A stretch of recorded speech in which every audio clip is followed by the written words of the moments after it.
Saravá, meu povo de axé. Mais uma quarta-feira. Eu estou aqui, estou muito feliz, principalmente com as respostas que as pessoas têm dado, pelo canal, ou pelo meu Instagram, ainda falando: tô esperando chegar quarta-feira para ouvir você de novo. Não que eu esteja ensinando alguma coisa a alguém, claro que não, mas pelo menos eu estou abrindo o diálogo, eu estou colocando algumas ideias, experiências minhas, que às vezes são experiências de tantas pessoas e que precisam sempre ter alguém para respaldar, né, as nossas experiências, para dizer: poxa, comigo passa a mesma coisa, eu tenho essa outra dúvida. Nós estamos aqui para conversar, um fraterno diálogo sempre de irmãos. Hoje eu vou falar sobre um programa que eu assisti semana passada, que está passando no canal fechado, que se chama Ancestralidade, né? E são vários capítulos, e esse que eu assisti se falava sobre ancestralidade e organização de terreiro, que eu acho um tema muito interessante nos dias atuais, né? Nós não estamos aqui para definir o que é um terreiro, não estamos aqui para definir o que é a Umbanda, porque algumas pessoas discutem isso. Eu até vou ver se eu gravo um vídeo próximo falando que a Umbanda é religião. Por que a Umbanda é religião? Tem ainda essa discussão, por incrível que pareça, no século XXI, né? Mas de qualquer forma nós vamos falar sobre o programa, sobre a questão da ancestralidade, obviamente que num foco muito mais trazido da África, né, das matrizes africanas, mas que se encaixam perfeitamente nas nossas organizações religiosas, né? Candomblé, Catimbó, Umbanda e todas as religiões que possuem matrizes africanas, né? Também tem essa discussão que a Umbanda não, a Umbanda é brasileira, é genuinamente brasileira, é verdade, nasceu no Brasil, mas ela possui influências de outras matrizes. Nós temos matrizes europeias, matrizes indígenas, matrizes africanas, então temos muito, dependendo do terreiro, mais influência de uma matriz do que de outra.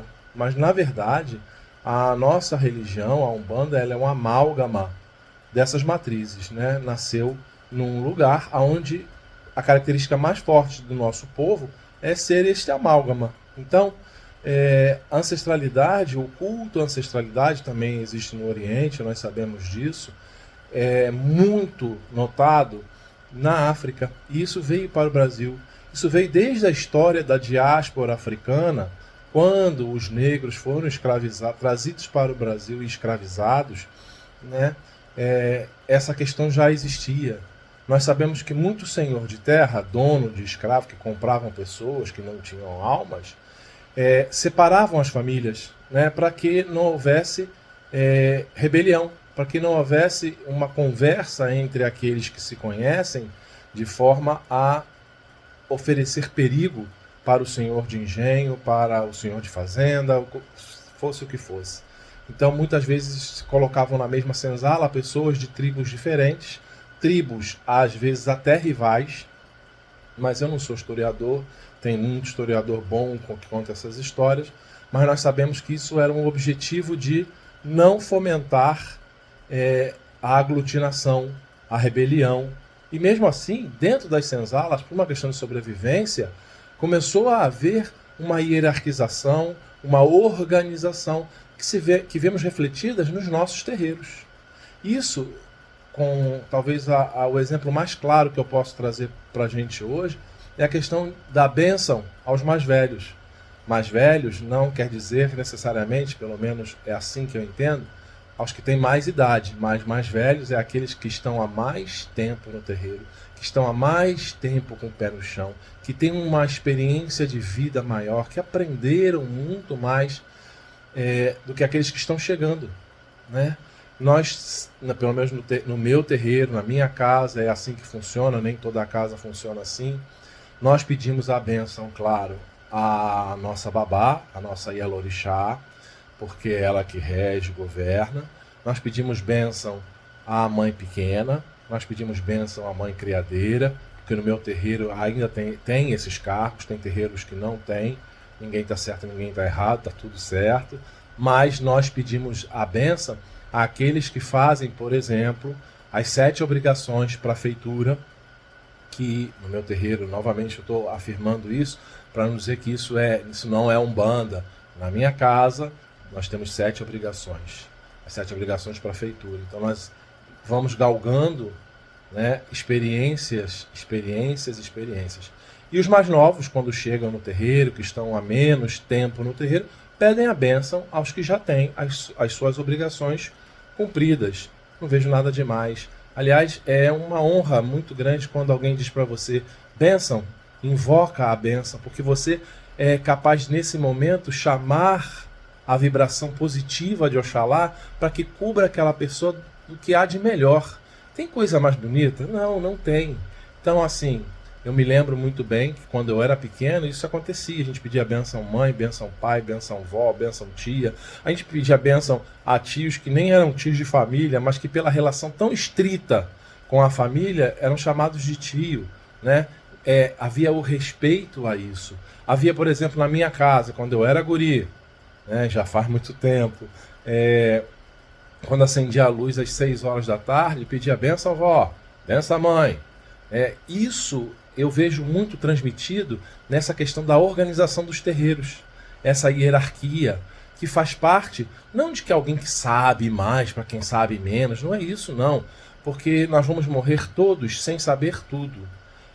Pobre daquele que acha que chega a um determinado momento da vida que sabe tudo e que já pode morrer. Não, nós vamos morrer sempre na dívida do saber, né? Porque a gente chega do outro lado e vê que sabemos ainda muito pouco. Mas é claro que aqueles que estão há mais tempo sabem mais, passaram por experiências que aqueles que têm menos tempo ainda não passaram. Quem não gosta de ouvir contar a história sem ser saudosista de uma vez, há 20 anos atrás, aqui no terreiro, aconteceu isso. Eu, pelo menos, gosto muito de ouvir, né? Da mesma forma que eu gosto muito de ouvir um preto velho falando, contando as histórias de Senzala, as histórias que ele, como entidade de luz, já viveu, né? E tendo sido trabalhado com o médium, com o próprio médium ou com outros médiuns anteriores, seja o que for, são histórias muito boas, edificantes, que constroem o nosso caráter. Então, ancestralidade e organização de terreiro tem pelo menos esse vídeo que eu assisti no canal, tem esse objetivo de mostrar que há uma hierarquização, é claro, há um respeito, há uma regra para ser seguida, que não quer dizer que é a certa ou que é errada, mas é a regra que funciona naquele terreiro. Eu gosto sempre de deixar isso muito claro, porque eu escuto às vezes as pessoas dizendo, mas casa de umbanda não faz isso. Não, isso é candomblé. Não, isso aí não se faz. Meus irmãos, o que se faz é a caridade, é o amor, é a dedicação. A organização de um terreiro, ela parte sempre de um movimento nosso de identificação em primeiro lugar. Quem está entrando agora para a Umbanda, que quer participar de uma corrente mediúnica, porque já foi a algum terreiro, assistiu uma sessão, participe da organização da casa. Tem coisas que só podem os médiuns, é claro, mas tem outras coisas que outras pessoas podem participar. Procure, interrogue, investigue, pergunte e vá conhecer essa família. Isso é tão bonito que isso vira família mesmo. Tanto é que a gente pede bênção mãe, bênção pai, né? Isso faz parte de uma família. E todo o núcleo familiar bem organizado, bem estruturado, forma o caráter de homens de bem. A Umbanda forma caráter de homens de bem se ela estiver estruturada sobre esses pilares que são respeito, amor ao próximo e a Deus sobre todas as coisas, fé naquilo que faz, crença absoluta de que a espiritualidade é quem nos assiste, nós não somos absolutamente nada, nós somos só veículo, já por isso a palavra médium, que vem do latim, que significa meio, né? Nós somos o meio, o canal, mas no final das contas, a organização de um terreiro vem desse respeito à ancestralidade. Não tem coisa melhor do que bater a cabeça no congá, arriar a nossa cabeça, a nossa coroa, diante do altar. É o único lugar onde nós arriamos a nossa cabeça, diante do altar. Nós arriamos a nossa cabeça quando começa uma sessão diante da nossa Ialorixá ou do Babalorixá, se for o caso da casa, para dizer, olha, eu estou aqui me entregando à sua responsabilidade de me conduzir. Por isso é mais velho. Por isso que a gente diz bênção mais velho, né? Então, que a gente possa dizer entre nós, irmãos, não só quem já tem as 7 obrigações, não, mas entre todos nós, bênçãos trocada, isso é vibração, isso é criação de uma energia muito positiva, isso é muito bom. Então, que nós possamos entender que a organização de terreiro, baseada nessa questão do respeito à ancestralidade, é ver que acima de nós há um, que acima dele há outro, que acima dele há outro, até chegarmos ao Deus Todo-Poderoso, Orumilá, ou Oxalá na Umbanda, que é a representação, é o primeiro orixá vindo desse Deus Zambi, são vários nomes porque são várias línguas, mas que nós possamos entender que a organização de um terreiro é o sucesso não daqueles que vêm assistir a gira, mas é o nosso sucesso, é o nosso crescimento. Que Oxalá nos abençoe hoje, que nossos pais e mães orixás nos conduzam sempre no caminho do bem, da caridade, do amor ao próximo, que as nossas entidades de luz estejam sempre a nos alertar dos caminhos para que a gente possa errar o menos possível e fazer a nossa tarefa na Terra, que é viver em paz, amando, respeitando e, acima de tudo, sendo filhos de Deus, desse Deus tão maravilhoso que nos conduz hoje e sempre é para a vida toda, não uma encarnação só.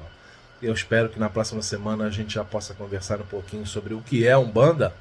Umbanda é religião, e aí as dúvidas a gente vai tirando ao longo da semana. Oxalá nos abençoe. Axé.